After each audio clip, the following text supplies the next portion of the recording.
right, ladies and gentlemen, welcome to another episode of the Irrational Confidence Podcast. We're talking NFL football, and it is draft season. It is time where the college players make that walk across the stage, do some sort of weird handshake with Roger Goodell.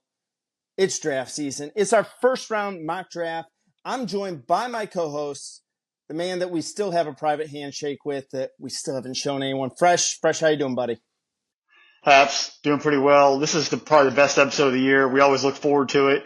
And it's even better tonight because we got the full-on Spinnable Sports family involved. So I'm really looking forward to this episode and all of the mock draft picks we got coming up.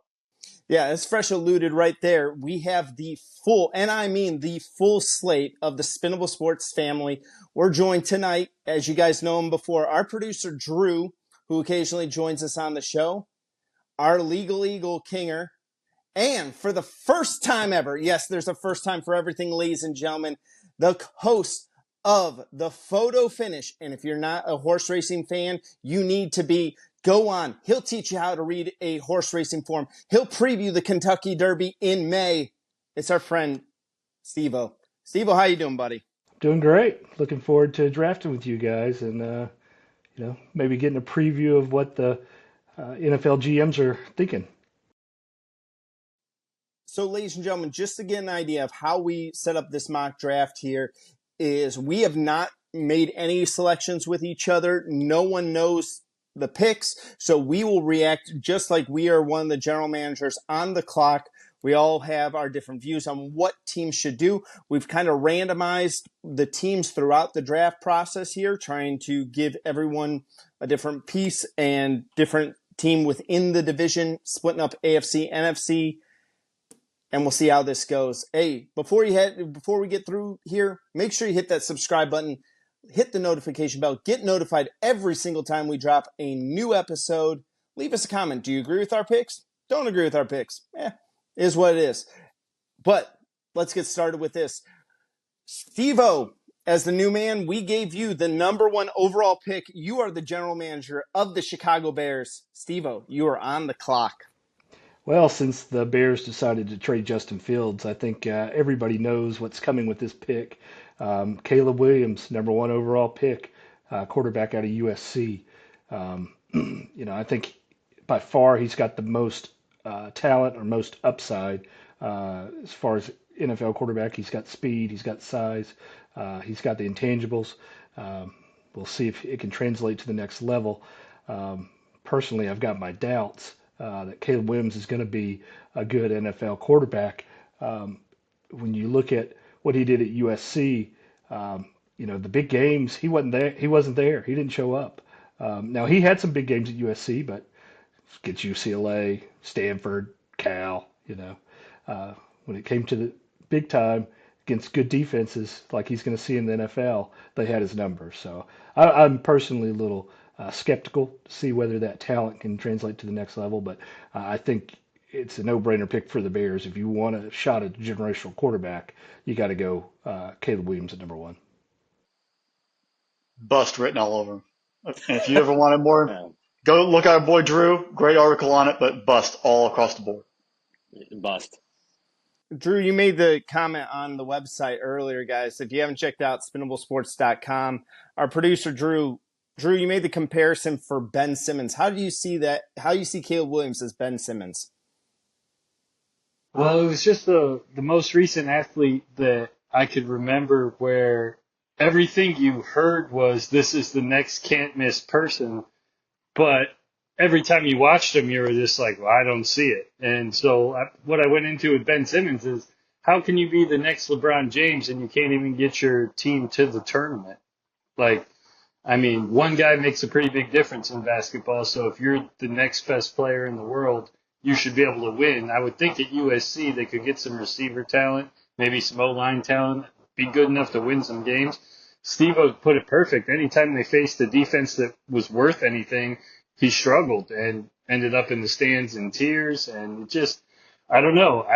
I've yet to see one game where I'm like, oh yeah, he's the guy. So I don't know. I think but I agree. Picking first overall, what else are you gonna do? I think you could kind of compare him to Anthony Richardson, and obviously Anthony Richardson last year got hurt. We haven't seen a whole lot of him, but it's another one that, he has the talent, but he never did in college. And I mean, what better way to, kind of predict how are you going to be at the next level? And I mean, were you a winner in college? Now, I get it. Some of these guys don't have nearly the talent around them, but at a place like USC and Florida last year for Anthony Richardson, like, I mean, you shouldn't have any excuses. So we'll see. All right, Drew, you are on the clock with the Washington Commanders at number 2. So the Washington Commanders are going to draft Drake May, quarterback, North Carolina. So I would have thought that they would have stuck with Taylor Heineke for a little bit longer. Or I'm sorry, Sam Howell, Taylor Heineke. That's a throwback. Sam Howell, I thought they would give a chance. Or wait, I'm sorry. Now I'm getting. Did they trade Heineke? They traded right. Sam Howell. Heineke's been gone for a while. They traded Sam Howell to Seattle. Sorry. I was like, it felt like they punted on their quarterback. So I didn't put much research into this other than they're going to draft a quarterback second overall. And I think Drake May, I'm not big on the Jaden Daniels bandwagon, and J.J. McCarthy's trash. So. Well, I agree with the McCarthy, but did your wife put you up to making you take Drake May at number 2? No, that actually had nothing to do with it. I really do think he's the second best quarterback out of this group. And Washington's going quarterback. So I agree with you, Drew, but I am a little surprised they did not give Sam Howell another year. I mean, if you look at his numbers, he did not have an O-line. I mean, he got sacked and hit a ton. I mean, he took 9 sacks against the Bills in Week 3 last year. And if you look at his numbers, they weren't that bad. I know he had a lot of interceptions, but he also threw a lot of touchdowns with not a lot of protection. So I was a little surprised they went ahead and shipped him off to Seattle and didn't give him one more year. He'd go out here if you kept him and, give him a weapon like Marvin Harrison Jr. And see what he can do with a weapon. And then, if he's not any good, then you're in the same spot next year. But Yeah, agreed. Yeah. well, and even if they kept him, then you're at least not forced to start whoever you draft. You could have had a little competition and built towards it. But now you ship him off. You're basically saying whoever you bring in is going to be your day one starter. So we'll see how that goes. All right, on the clock now with the New England Patriots. Kinger, you are on the clock. Well, I'm going to have to say that I'm calling it here and now that the next GOAT in the NFL for quarterback, Tom Brady, will look like nothing next to J.J. McCarthy. He's going to be the next pick. And I know everybody disagrees with me, but I've watched this kid closer than anybody here. And I'm going to tell you that you watch and look what he did after the TCU game in the Fiesta Bowl in 2022. This kid refuses to lose, and he refuses to lose by winning as a team. He's not one of these Caleb Williams people who's all about Caleb Williams. He will figure out a way to win no matter what. It'll take some breaks for him to make it fully to where I expect he could be, but he can run, he can pass, and he has an IQ above 100, and that's a recipe for fantastic quarterback play in the NFL. So New England's taken J.J. McCarthy. And, mark it down.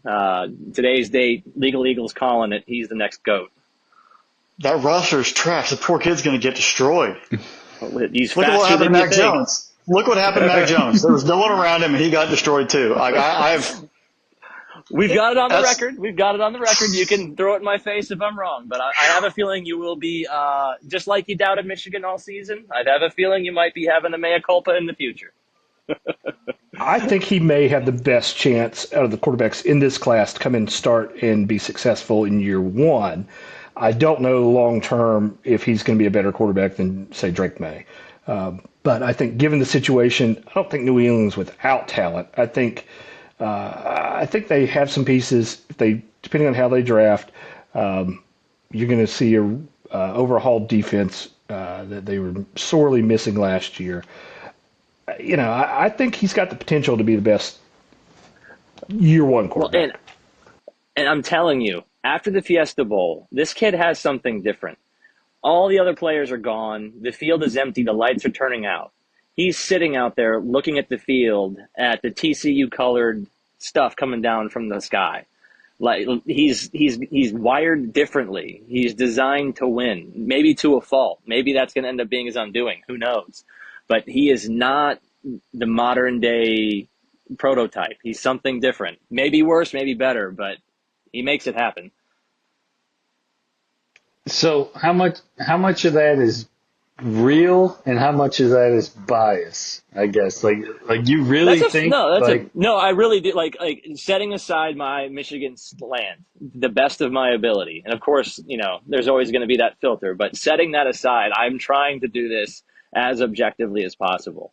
And watching how he adapted to whether or not he's the passing quarterback, running, handing it off every time to Corum. He did whatever they had to do to win, and he didn't appear to be concerned with his own accolades. For a while there last season, he was Vegas's favorite for Heisman. He didn't throw a single pass in the second half. The next game after that stat came out, he did whatever it took to win. And I just think there's a little something different about him, and with his underlying talent, it could be a recipe for something fantastic. Now, again, grain of salt. I am a Michigan fan, so factor that in. Next greatest quarterback of all time shines when he has 0 passing attempts. Heard it here, folks. Mark it down. I have Arizona at the 4th pick, and before I make the selection, because we said we can't trade picks, I'll ask the room this: if those are the first 3 picks and Jaden Daniels is on the board, the Arizona phone is blowing up. Yeah. Mm-hmm. Who would you guys say Arizona in this situation most likely to trade the 4th pick to? I mean, the Raiders have a connection with Jaden Daniels, but the Vikings have more ammo to get up there. Those 2 first-round picks be pretty tasty at 4, and the point and the value of the picks would really hit pretty good. I think. Who did you say? Fresh Minnesota. I said Minnesota. Yeah, I agree with you. I think Minnesota probably makes the most sense to move up. Obviously, with Kirk Cousins going to the Falcons, they need a quarterback. I think that probably makes the most sense. Denver has nothing left after the whole fiasco of Seattle and Sean Payton. Their draft capital is pretty limited. So it's going to come down to the Raiders making a desperate move or the Vikings using those 2 first-round picks. Well, I can't trade out of the picks. So the Arizona Cardinals are on the clock, and I am going to be selecting – no one's going to doubt this. I'm going to select Marvin Harrison Jr., wide receiver out of Ohio State. This is, in my eyes, the best wide receiver prospect we've seen in a long, long time.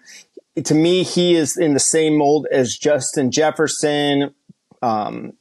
He's the same as Chase out in Cincinnati, CeeDee Lamb down in Dallas. This dude is a player. He has the lineage of his dad being a Hall of Famer, one of the best route runners.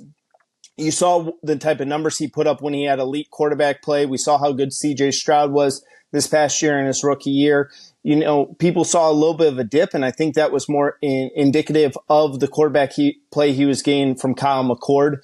This guy is an absolute baller. I love Marvin Harrison Jr. Again, just like Kinger said, with his bias towards University of Michigan, I will admit I'm slightly biased to Ohio State, but I don't think there are many people out there that will disagree that Marvin Harrison is one of the top tier wide receiver prospects we've seen in a long, long time. Yeah, I can't disagree with anything you just said. Yep, no complaint.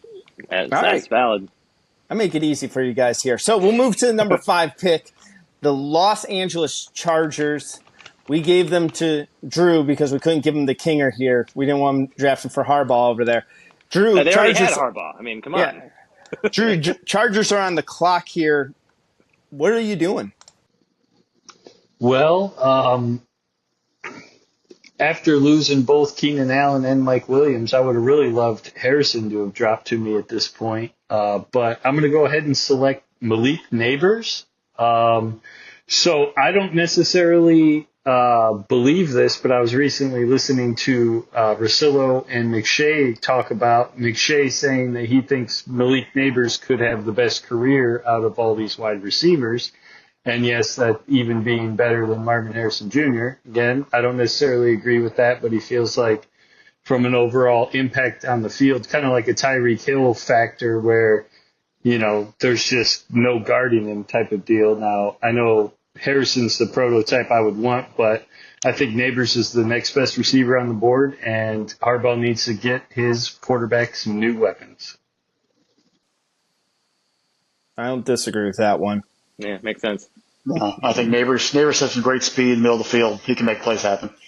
Drew, let me ask you this: Did you ever think about going offensive line in this position? Maybe Herbert has been injured the last 2 years. Would you maybe try to pick up protection there? I did think about going left tackle with Joe Alt, but and this is going to be terrible because I'm the Chargers GM right now, but I feel like they have a halfway decent left tackle, so it seemed like replacing the two receivers at left is more of a need. I can understand that. All right, Fresh, you are the New York Football Giants. You're on the clock at pick number 6. Well, this is actually probably the worst case scenario because you have a quarterback on the board, you have Roma Dunze on the board, you paid Daniel Jones a lot of money a year ago. And there's not much talent outside of him on that offense, and that's not saying much. But you got to pull the plug. Jaden Daniels, I got to go with the quarterback. Take on the extra contract. Get rid of Daniel Jones a couple years down the road. Let Jaden Daniels kind of learn, and you have your future there. It's just sitting there right for you, and you got to make the play. So Jaden Daniels is my selection here at 6th overall. Sign me up for that sideshow.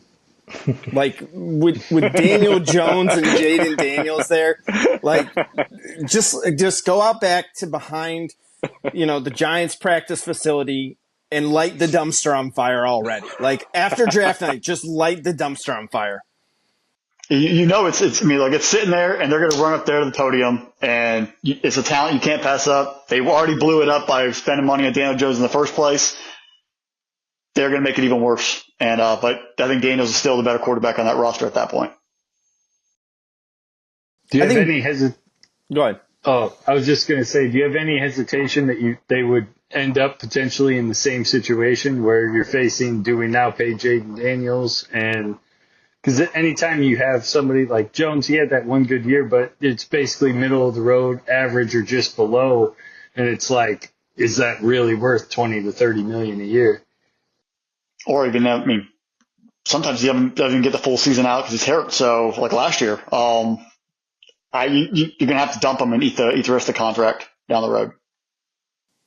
I might have been tempted to they made their bed at that point, and they have to rip off the Band-Aid and go. Right. All right, Kinger, you're on the clock. It's number 7, the Tennessee Titans.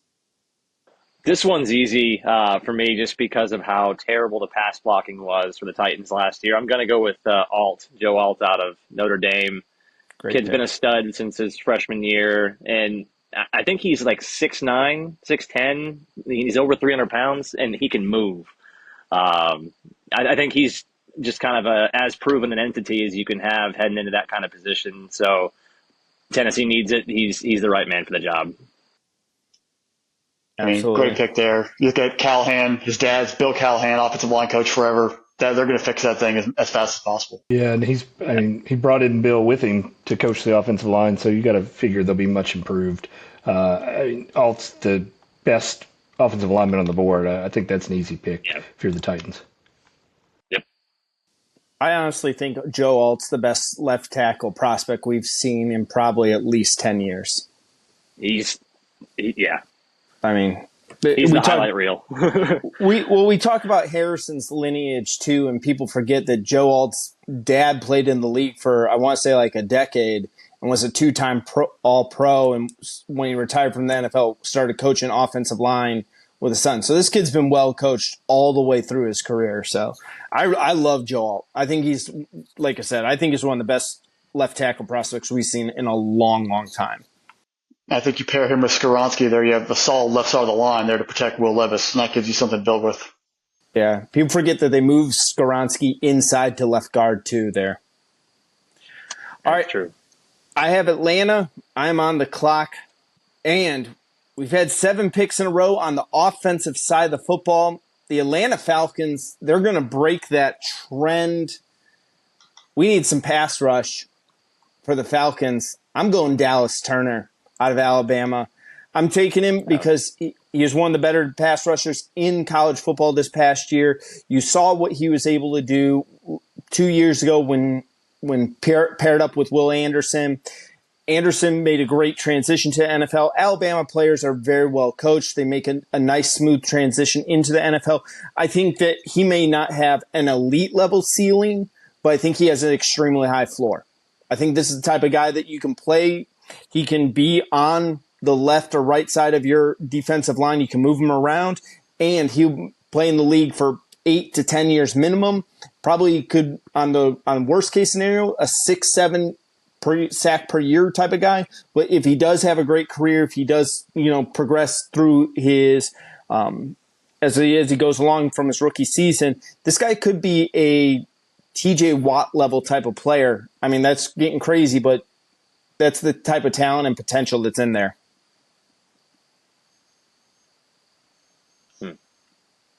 All right. No disagreement whatsoever in either one of my two picks. We're going to number 9. We're back to you, Steve-O. Chicago Bears are on the clock with the 9th overall pick, the second of their top 10 picks. Who are you taking? So this one, I mean, the Bears obviously taking quarterback Caleb Williams, number 1 overall. They can kind of let the draft come to them, take best available on their board at this point. They've got several needs. I think they probably could go wide receiver if Odunze's still there. You've got the Jared Verse from Florida State, who a lot of people have as the best defender available. I think that's an option. They could go offensive tackle, tight end even. But I think if they don't trade out of this pick, and I think there's still maybe some teams wanting to move back up, I think they go Jared Verse from Florida State. Go back-to-back edge rushers here. And I think if they would not have traded for Keenan Allen, then they would definitely go Odunze if he were there. But with having Keenan Allen, I think Bears need a lot of help. I mean, there's a lot of holes to fill, and obviously Caleb Williams fills one of those holes. But I think you just go best available on your big board at that point, which for me was Verse from Florida State. I think that he's going to compare great with Sweat on their side, bring a good pass rush for them. All right, Fresh. The New York Jets. You have both New York teams. Jets, Jets. Fresh. Who are they taking? Well, Aaron Rodgers is probably high on a lot of stuff right now. He's looking at the board and seeing Rome Odunze, Brock Bowers, a bunch of offensive linemen out there. His hallucinations are going to put him into a good spot. He's finally going to get his first round receiver. Rome Odunze will be a Jet. I think that's something that he's going to have to jump at and get Joe Douglas to take advantage of. So Rome Odunze, New York Jet, have fun. You in that offense. The NFL draft brought to you by ayahuasca. Fresh, I gotta ask you here. You're with the Jets there, with them having Garrett Wilson on the other side there. Why did you not go with Bowers and pick up that tight end that is usually really valuable? We've seen Aaron Rodgers over the years, especially in his time in Green Bay that you know of, really utilize the tight end position. And well, quite frankly, Rome Odunze being another receiver on their side is too easy to pass up. If he was gone, Bowers was going to be the pick. But that you have two lethal receivers now who are going to create single coverage for each other. And whoever that tight end becomes is going to become the benefit in those short yardage periods. They can go get some cheaper options off the street later in training camp, later in the spring to fill in. But you have two lethal receivers in Odunze and the other guy from Ohio State, the stud. You're going to be okay. All right. Minnesota is on the clock. We are to Drew.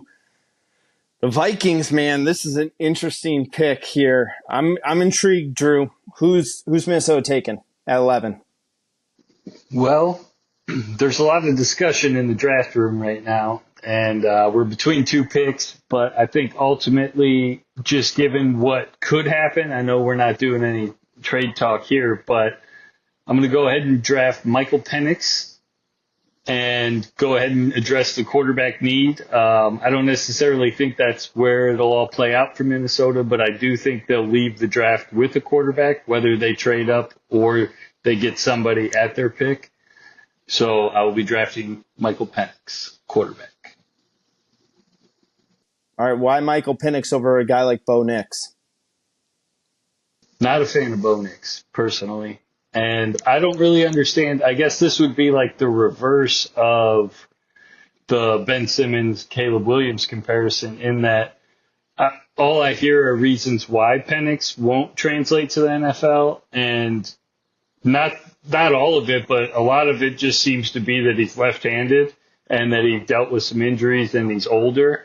I think, not necessarily saying he's going to have like the best career out of these guys. I drafted Drake May, as another GM, but I do think that he could have some short-term success and kind of fill that need. So he's the next quarterback I would take.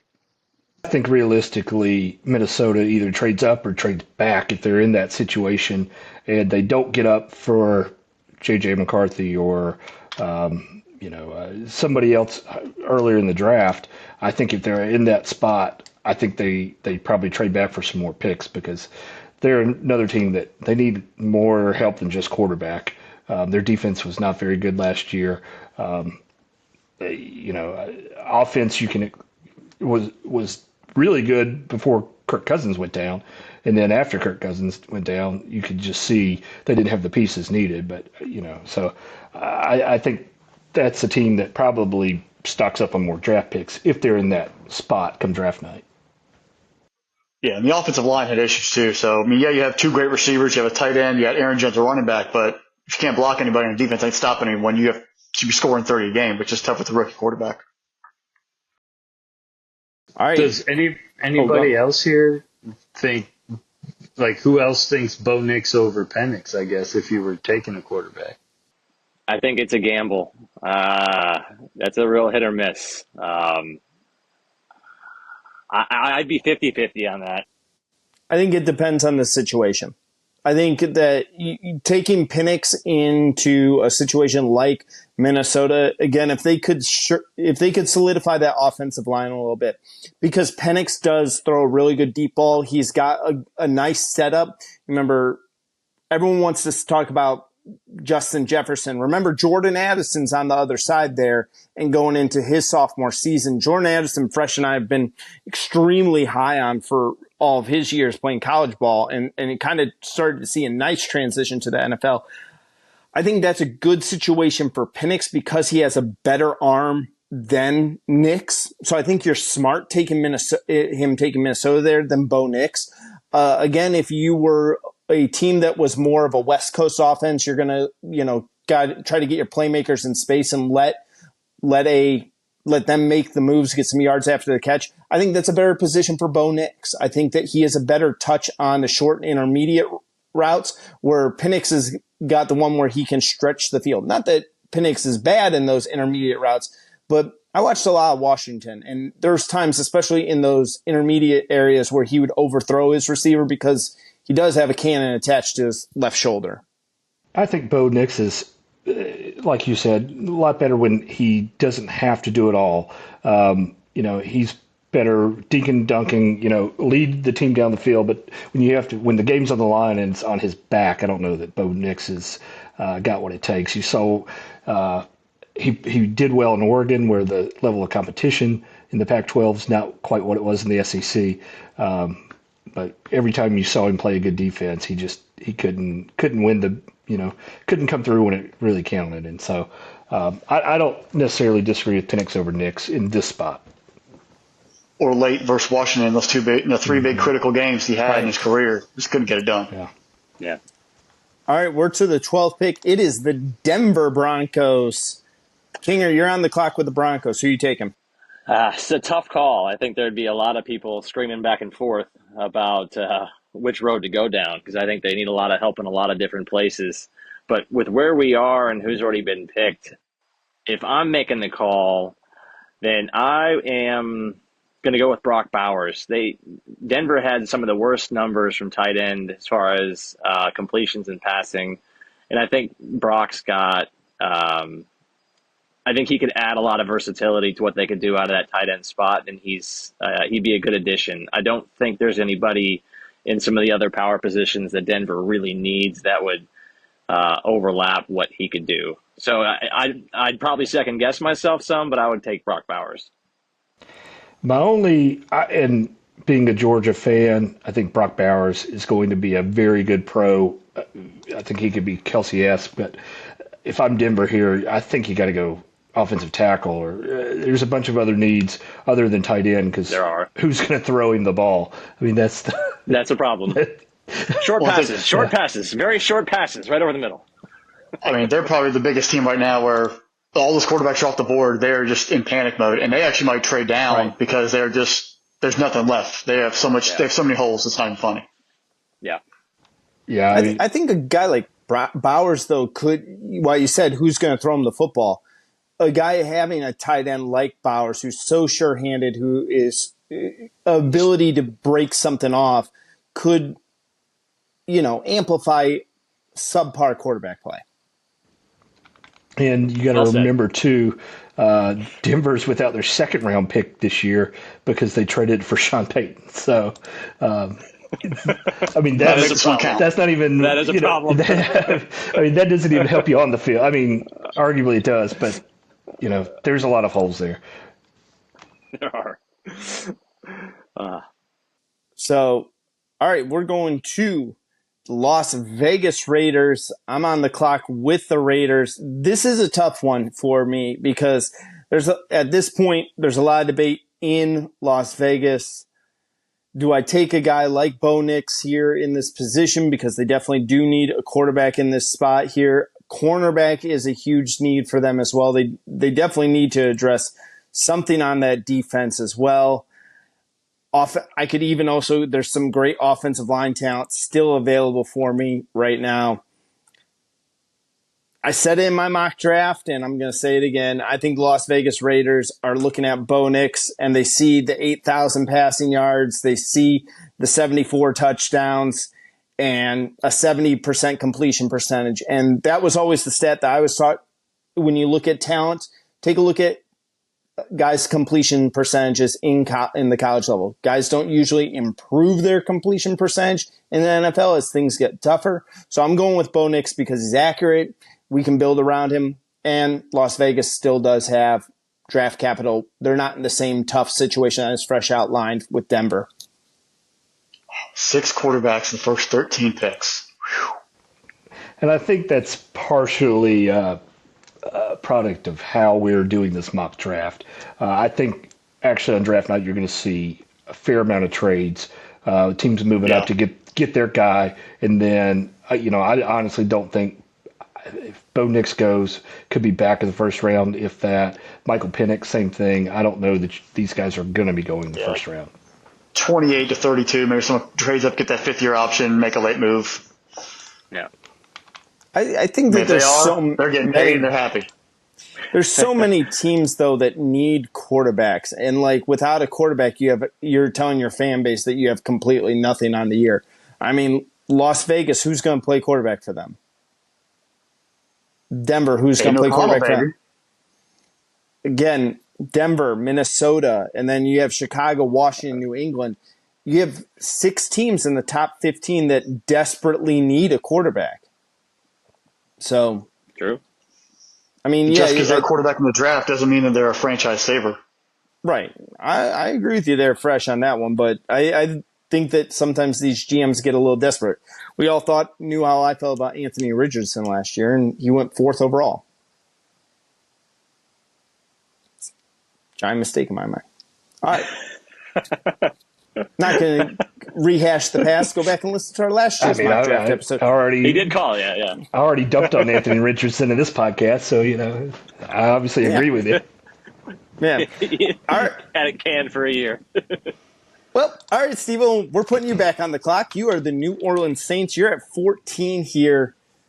Who are you taking? I think, again, Saints, another team. They need a bunch of help. But offensive line is probably their biggest need, and luckily for them, Talise Fuaga from Oregon State still on the board. I probably butchered that name, but he is I think either the second or third offensive lineman overall, depending on what ranking system you're looking at. And so I think no brainer for the Saints here. You get your offensive tackle, get some O-line help, and try to stack as many pieces as you can. Another team that could probably use 12 draft picks and still need more help. Taliese Fuonga's a beast, but yeah, Derek Carr was getting trashed all last year. They need someone to help protect him.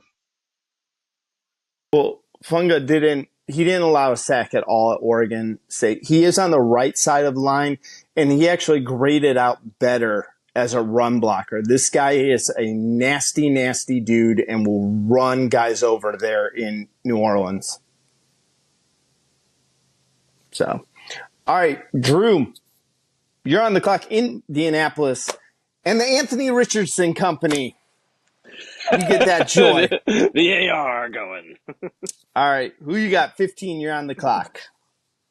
Well, since the O-lineman I was targeting just went off the board, we're now going to pivot to the defensive side of the ball, and we're going to get a little help at the cornerback position, drafting Terrion Arnold out of Alabama. Ooh, why are you going with Arnold?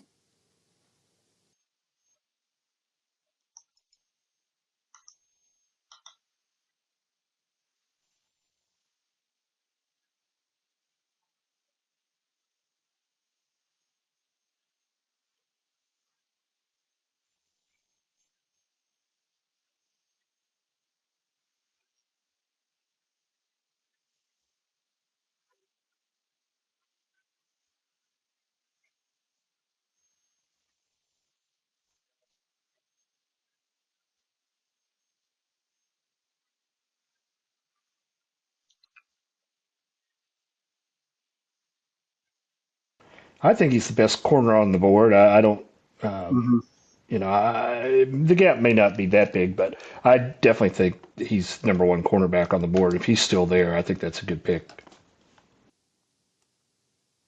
All right. Like it here. All right.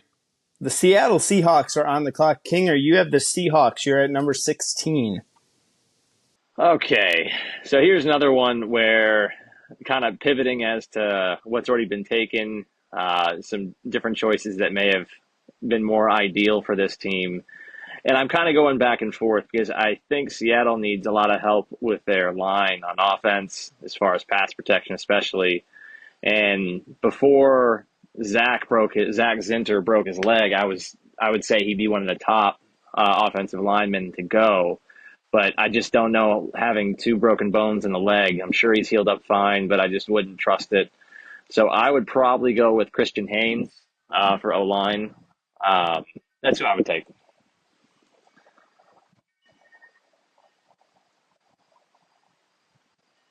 All right, as all of us search for Christian Haynes here. Guard from UConn. Okay.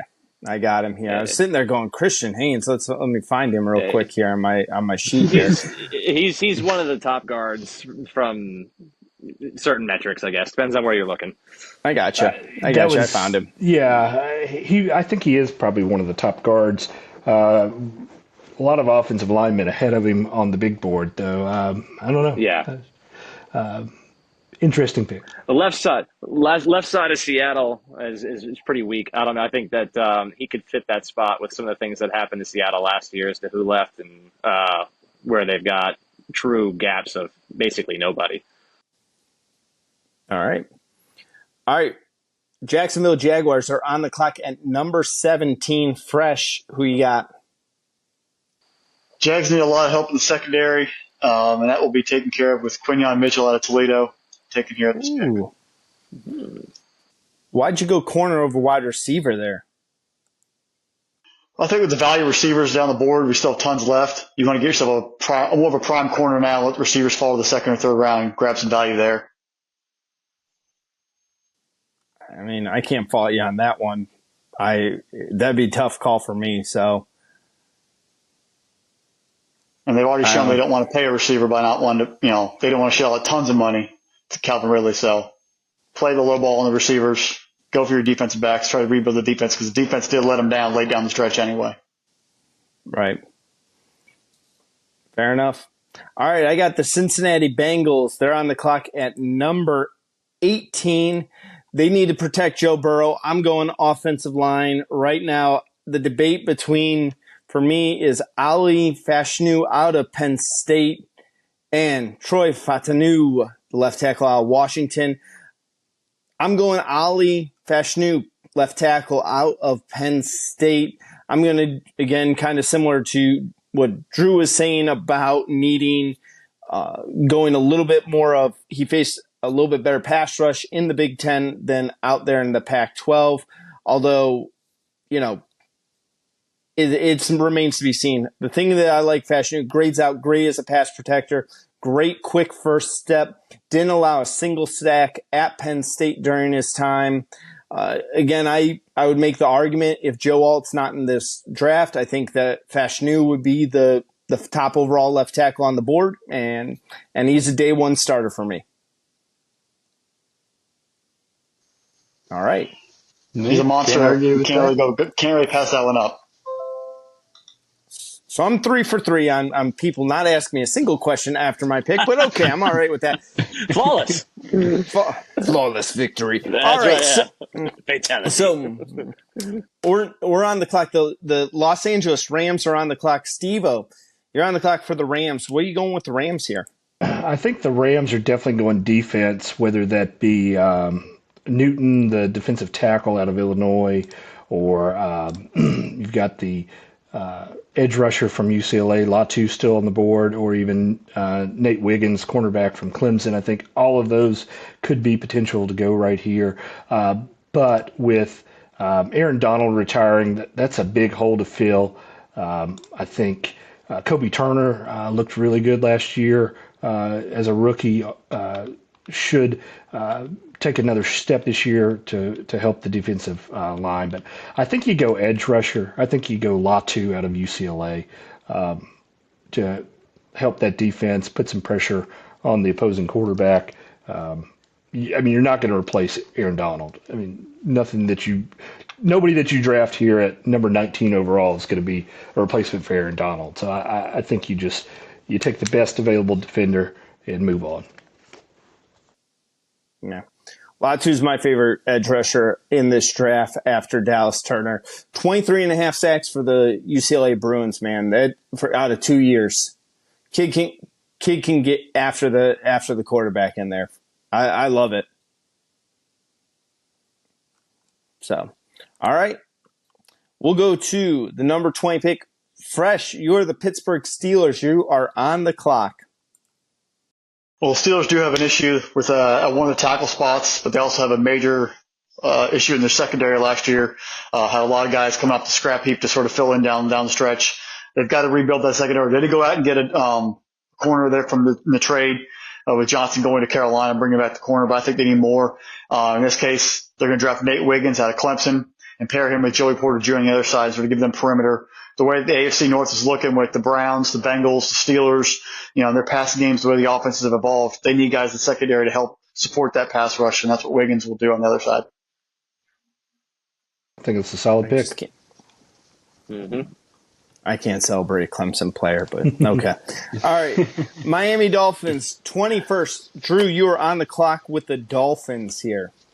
All right. The Miami Dolphins draft room was celebrating as Steve-O and the LA Rams decided to go edge rusher instead of interior defensive line. So we're going to go ahead and swoop up Newton out of Illinois. Going to go ahead and shore up the interior D-line here, and we're going to be very happy about that. Got to replace Wilkins. He's a great pick, man. 7.5 sacks as a defensive tackle.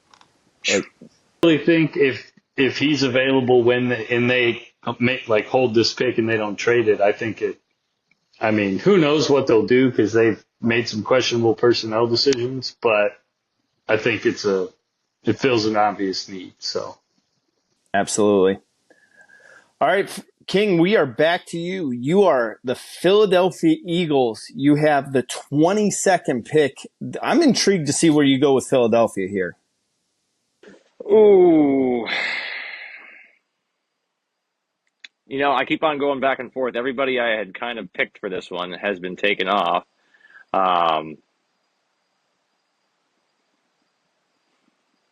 It's a tough call. I would probably go defense. I'd be looking for the corner. I'd probably go with Terrion Arnold from Alabama. But again, this is one of those ones where I see three different positions that need help, and I'm just not sure who off the board I would take. But where I am, that's where I would go. Are the Vikings stealing this pick because you named the guy who's already taken? Yeah, what are we doing here? I didn't have that one marked. I'm sorry. I would probably still stay at the cornerback position, but I'm not sure who I would take. Probably Lassiter from Georgia. It's down the list, but I know that he's had a little bit of a more professional style setup playing in the SEC. The Eagles draft a ton of Georgia players too, so that would probably make a lot of sense. Right. I don't think you're wrong on that part with Lassiter going there as well. So, all right, let's go to number 23. Drew, you are Minnesota's second pick here at 23. Yep, we got the quarterback earlier in this round, so we're going to go ahead and take Byron Murphy II, Texas defensive line. Why are you going D-line here over corner? Just curious. Because I don't think there's 5 good corners, and I believe 4 or 5's already been taken. So I'm going to abandon it. I'm getting the second best defensive lineman interior wise, and Fair enough. Yep, too many people went corner ahead of me. All right. I still will see one that I like on there as well, but we'll go and see Dallas Cowboys. Steve-O, Whoa. Tell me about who you like, because he wants Cooper. He wants Cooper DeJean. He wants to go all Big Ten bias over here. Cooper DeJean. Really? Yeah, I like. He wanted him 4th overall. Okay, he had to push it. If Marvin Harrison was gone, he'd put DeJean 4th overall. Wow. Whoa. I would take Kool-Aid next. Cooper. Kool-Aid's good. Cooper DeJean. What I liked about him was that he didn't get his side of the field didn't get thrown at a lot. If you take a look at pass attempts when a team tried to attempt to pass against Iowa's secondary, they didn't throw to his side of the field. And that's again a respect on a cornerback side. Like that, I think is always one of the greatest stats to look at is what side of the field did they ignore? And Iowa had a fantastic pass defense throughout the year, although didn't face great elite quarterback play too many times. But again, still great defense. But we'll go Steve-O for the 24th pick for Dallas there. Well, America's team, they like to make a splash, but I think this is one year where Jerry Jones just needs to play it safe. I think Cowboys lost a couple of offensive linemen, including their left tackle, Tyron Smith. So I think you go best tackle on the board, which in my opinion is Marius Mims from Georgia. So I think at this spot in the draft, I think Mims has the potential to be a lockdown left tackle. And certainly I don't know that he's that much worse than some guys that went,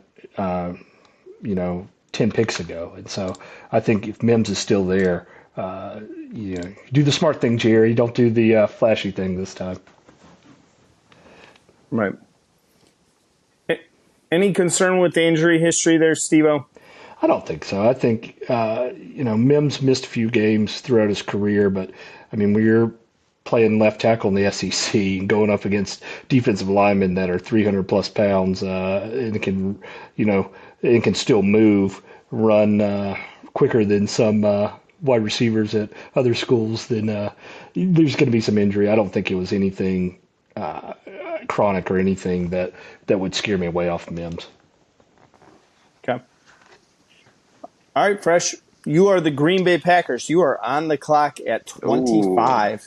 Hitting pick. This is going to be a tough one with Mims off the board. There's issues at offensive line, secondary, linebacker, defensive line really need to be addressed. If Byron Murphy or Newton were still there, I think that would be the first pick they would run. Sweat dropped himself off the first-round board after that incident recently. When it comes down to it, I think Graham Barton out of Duke fits all the needs of what Packers look for with the lineman. He can play guard, center, and tackle, and they like to have flexibility from that perspective. And he will be settling in at right guard start and then potentially moving out the tackle if needed. But Graham Barton out of Duke will be the pick when it comes down, all said and done. Interesting pick there. Anyone thoughts? I think it makes sense. I mean, I see where he's going with it. I don't have any issue with it. I think you got a lot of different options at this point with what's needed and what can go where. All right. We'll go to Kinger. You're on the clock for Tampa Bay, the Buccaneers at 26. Tampa Bay, I think they've got a lot of problems with edge defenders. I think their current personnel is not quite up to par. So I'm going to go with Chris Braswell. I know he's not the same as old Dallas, but I think he could still step in and start playing from day one and make a difference. Maybe not with a bunch of fireworks, but I think he could step it up. He's been playing well for years, so that's who I would take. All right. You taking him over Chop Robinson? I mean, I go back and forth. That's one of those ones where I could argue either way and convince myself of both being the better pick. But just running numbers and the numbers, especially, I always look back at like how they played their sophomore year, because I think that translates well to how an upcoming would play in the NFL. And Braswell playing as a sophomore, he playing in the SEC at that level as a sophomore, and I'm not even necessarily certain he was better as a sophomore, but just those numbers jumped out at me, which is what pushed me over the edge. So, Drew, when you put out the comments, just remember 3 Big Ten fans in multiple situations took SEC players over Big Ten players. Hey, No, just put that in the highlight. Don't forget who won the national championship. It's okay. It's okay. I got 1 year. I'm going to live it. All right. Well, I have Arizona's second pick. The Cardinals are on the clock at 27. I'll take my pick. We're going to go interior offensive line here because I'm going to do it. I gave Kyler Murray a weapon. I'm going to give Kyler Murray some protection, especially on the interior. I'm going to take the best center in the draft, also a guy you probably could swing out to guard if you needed to. Remington Award winner Jackson Powers Johnson, one of the best pass protectors, ability to recognize pass rushes from that center position is going to make Kyler Murray's job a whole heck of a lot easier. You had it all laid up for you, Seth. Cooper DeJean was right there. You could have taken him.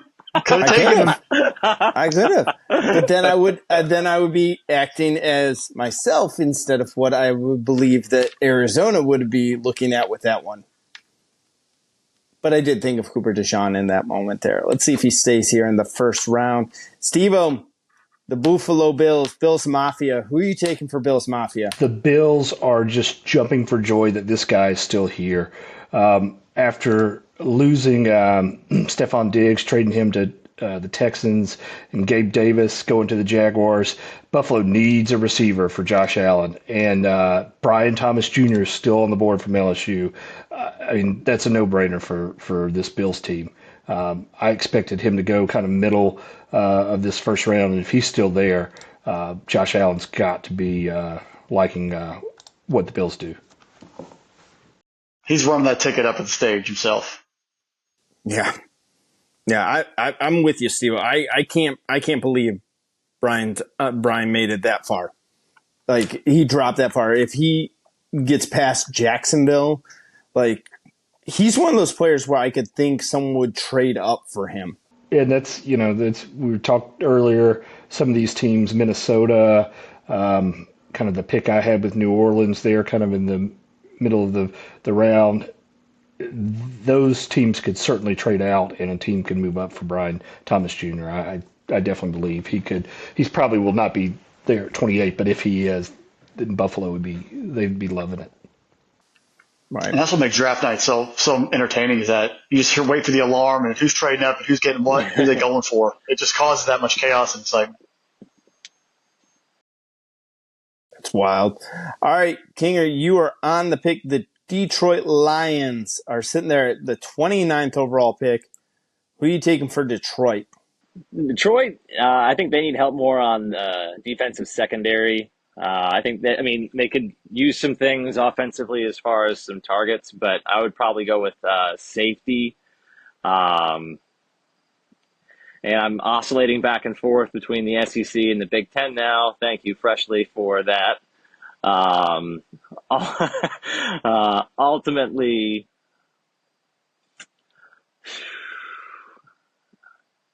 it's a tough call, but I think ultimately I would probably go with Bullard, Javon Bullard, which I know is against the Big Ten, but Go Dogs. What I it don't think is. I don't think that they would. My personal Big Ten preference does not hold sway with the decision making powers out of Detroit. So, Well, I'm not going to lie.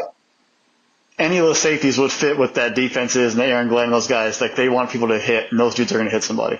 Any of them out there. Newbin, Bullard, Kitchens, they're going to knock somebody out. Yeah. All right, Legally. Drew, you're sitting at 30. You are the Baltimore Ravens. Who you got? Well, I think Baltimore would be very happy if this plays out in real life. And go ahead and take J.C. Latham. Ooh. Can't believe he's on the board. I do believe that there's perhaps some Georgia bias. Some tackles were taken, not from Georgia, but I'll just say that the Alabama tackle was overlooked perhaps by some Georgia GMs. So I feel like there's a couple guys taking a tackle that I would not take over Latham. So very, very happy to get him at the end of this round. So thank you, fellas. Right. And they can move. Latham is a right tackle. They could move him to the left side pretty easily. He certainly has the size for it. Right. He's a monster on that line there. All right, Fresh, you are the San Francisco 49ers. You're at 31. You are on the clock here, Fresh. Who are the 49ers taking? Well, honestly, I think the 49ers might have a lot of people on the phone right now trying to trade up, but they have holes at corner, offensive tackle, and D-line, but Troy Fatenau out of Washington is just too good to pass up. They need someone to replace Mike McGlinchey, who went to Denver before last year. You put him at Fatenau, keep that offense in flux, and keep them moving forward. I like it a lot. Oh, I am a touch concerned about his overall size, but as weird as that is about a left tackle. Hey, if he can road grade in that offense, they'll be okay. Right. All right, last overall pick, Steve-O. You have the Super Bowl champion Kansas City Chiefs. Who are you taking with the Chiefs here at 32? Before I make the Chiefs pick, let me throw out a question for you. There's 3 teams without a first-round pick, Carolina, Cleveland, and Houston Texans.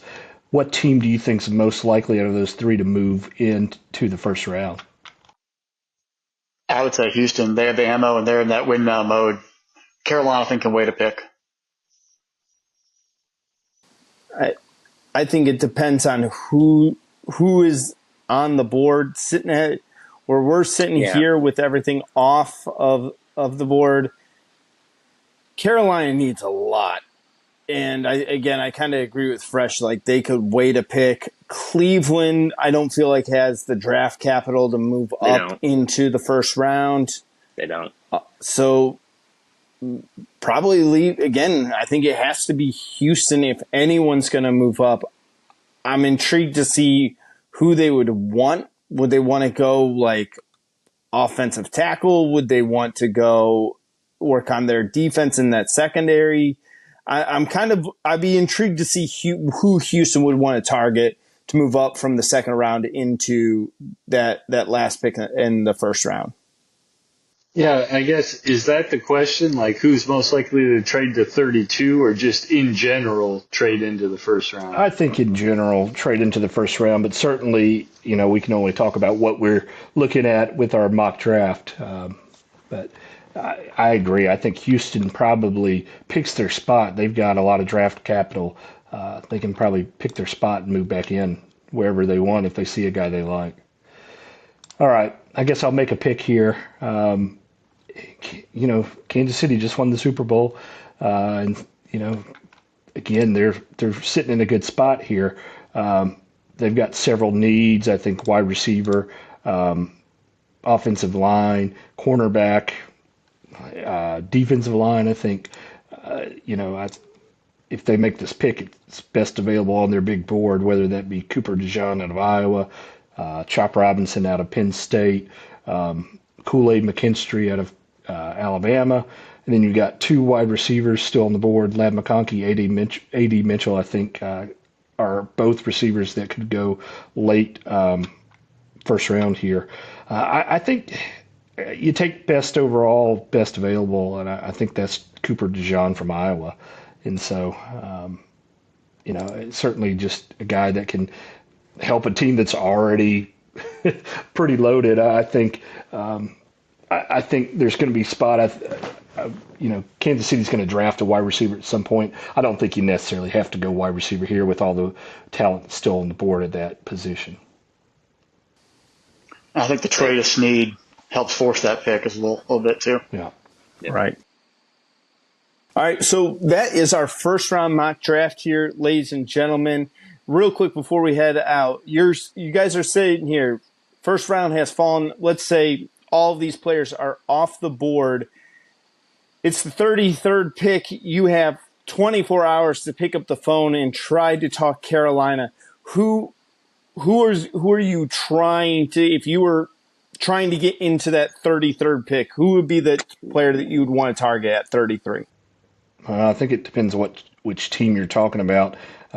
Carolina has so many needs; they'd have to be just blown away, I think, by a trade offer. Otherwise, I think they take one of those wide receivers available. If Chop Robinson's still there, I think he would be a good pick for Carolina. I don't know that they necessarily trade out of that position. No, I think they're loving it right now if all those players are available. If I'm trying to trade up, maybe Kool-Aid, but one of those receivers I'm desperate to add, maybe I find that slot guy. But I think right now the draft board sort of played it out where if you're in the top 4 or 5 picks of that second round, you're sitting pretty good. Yeah. Yeah, there's a lot there. I think I'd be going Troy Franklin. I think he's somebody that could sneak into the back half of the first round, but only because it feels like in recent years that there's almost similar runs on running back or wide receivers as there is on quarterbacks, where if a couple of top receivers go in the top 15 or 20 picks, and people at the back half of the first round might get a little nervous where the guy they thought they'd get early second may not be around anymore. Or I guess they'd be getting it late second, but you know what I'm saying. Absolutely. All right, folks, this has been another episode of the Irrational Confidence Podcast. Hey, make sure you're checking out SpinnableSports.com because the Irrational Confidence Podcast is part of SpinnableSports.com. Also, check out the photo finish. It's coming back. Horse racing season is just around the corner. I wish I could do the trumpet sounds, but I can't. Steve will be... fresh. Do it. I sing Do enough it. on the whatever. All right, here we go. But he'll have a Kentucky Derby episode coming out early in the month of May or not until late April here. Make sure you check that out. Photo finish. Steve-O, you excited for horse racing season? I'm excited. I'm actually making a trip to Keeneland this weekend. Going to my first live horse race. I've been watching and betting on horse racing for a long, long time. I've never actually been to the track live, so I'm looking forward to this experience. Might try and record some content for Spinnable Sports. There we go. Nice. There you go. Now we're talking. That'll be absolutely fantastic here. Hey, before you guys head out of here, make sure you hit that subscribe button, hit the notification bell, get notified every single time we drop a new episode. This is the end of this college football season as they go professional. But you know what's right around the corner is spring football. It will be wrapping up soon. We'll be prepping for another great college football season on the Irrational Confidence Podcast. Make sure you're checking out spinablesports.com. Interact with us on social media. Like, subscribe wherever you get your podcast from. Leave us that 5-star review because you guys know we're those 5-star prospects. Fresh, you got anything else before we sign off here? Hey, it's been absolutely fantastic. Boys, really appreciate coming on, bringing your knowledge, bringing your takes. It's been all great. Everybody else, remember, spinablesports.com, Spinable Sports YouTube channel, the Irrational Confidence Podcast, and the Photo Finish Podcast. And with that, bye, y'all.